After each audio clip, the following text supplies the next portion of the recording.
I often get asked what we use the mean value theorem for, so I thought that we could talk a little bit about it.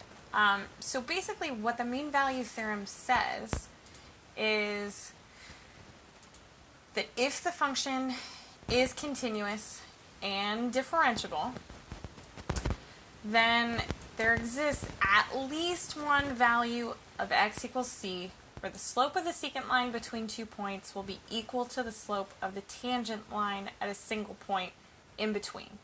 So to kind of illustrate that, this red line here is my secant line. So I'm imagining that I chose 2 points, A and B, and if I drew a straight line between them, then the slope of that secant line has to match up with the slope of the tangent line somewhere in between.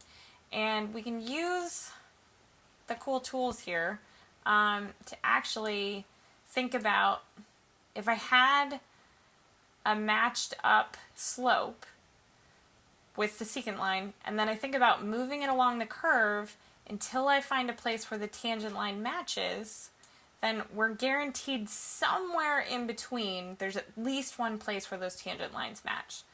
Now, the truth is this isn't very useful, and usually this is an extension of Rolle's theorem, but generally we use Rolle's theorem way more often.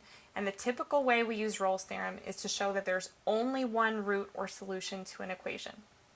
In terms of the mean value theorem, we're almost never using it directly, but there are two corollaries in the textbook that we do use fairly often. So the first corollary is that if the derivative is equal to 0 everywhere, then the function had to be constant. The second corollary is that if the derivative of one function is equal to the derivative of a second function, then those functions can differ by at most a constant. The truth is that the textbook does a pretty decent job of proving both of those corollaries, so I'm not going to worry about it at this time. But that's kind of the gist of the mean value theorem, and like I said, it's not something that we use very often.